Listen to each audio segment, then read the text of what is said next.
Hi, Ted. Today we're going to be looking at a 3-mark question, which is going to be linked to some of the learning that you've been doing over the last couple of weeks.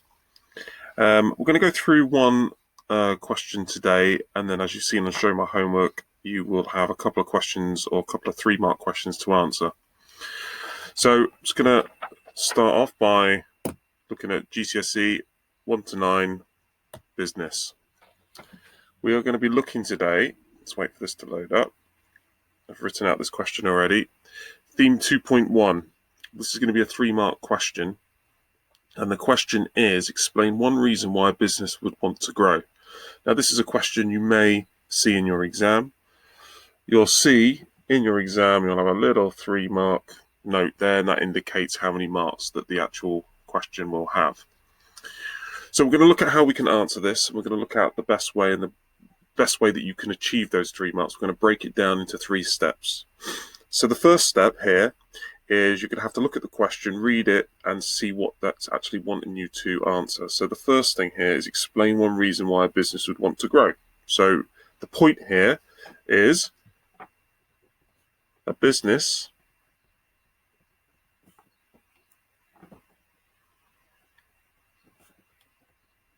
may want to grow, and then I've got that in here, may want to grow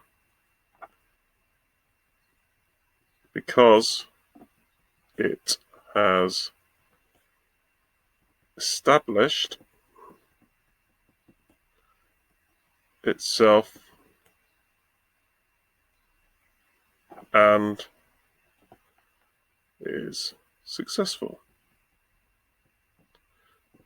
So the first thing that you've got here is you don't want to repeat the entire question, but you want to use that point in the question to open your sentence. So a business might want to grow because it has established itself, i.e. it's well known, it's either online well known or it's on the market, the high street, and it's become a success. That's why a business might want to grow. They might want to open a second shop. They might want to open up a website. So this is going to get you 1 mark only. The reason it's going to only get you 1 mark is because you haven't yet made what does this mean? What does it mean if the business, how could it grow? What is it going to mean to the business? And the next point you could say is owners could increase the business's market share.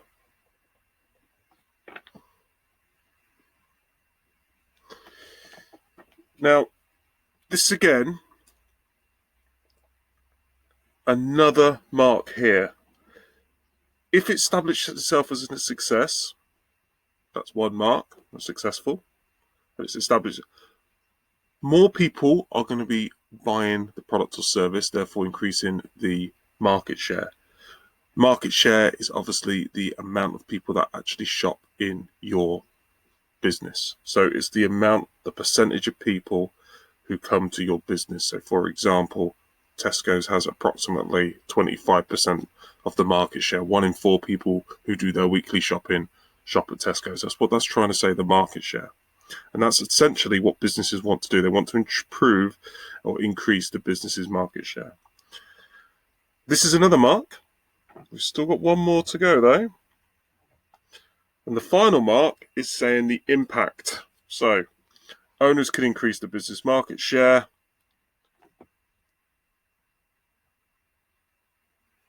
Therefore,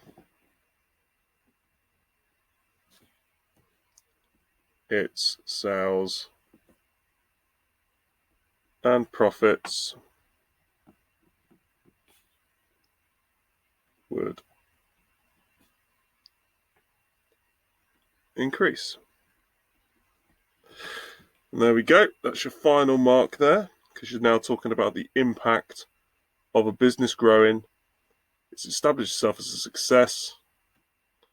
Owners would increase the market share, i.e. more people are going to come to the shop. Therefore, its sales and profits would increase. And that is your final mark. So there's 3 marks in your exam. Again, it's just establishing those 3 breakdown rules, making the point. What does that point mean? And what does that point lead to? What's the overall impact of that point? Okay, obviously sales and profits would increase. So I want you to apply that theory to a few questions that I wrote earlier. Now, what you're going to be doing is you're going to be writing out in the style that you've just done, and what I'd like you to do is answer these 2 questions. I'm just going to put it here, and I'll put them on the show my homework as well, so you'll be able to see that. So you've got question 1, explain one advantage that an exporter that globalization has. Yeah, so explain one advantage to an exporter that globalization has. So why is it a benefit for an exporter to sell their products abroad? Second question, explain one reason why market conditions can affect business objectives. So again, I only want one reason there. This is 3 marks. My market conditions, have a look at that, think about that. That's the point, can affect business objectives. What is the business objective? Is it a startup? It could be to survive, make a profit. These are business objectives. So what I'd like you to do is I'd like you to answer both of these questions here. 3 marks each.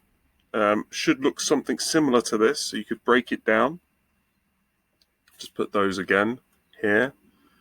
Make your point. What does that point mean, and what does that point lead to? Okay. So, good luck. Email me back the work or Mr. McPhillips, depending on who your teacher is. And looking forward to seeing your responses. We'll provide feedback. Thank you.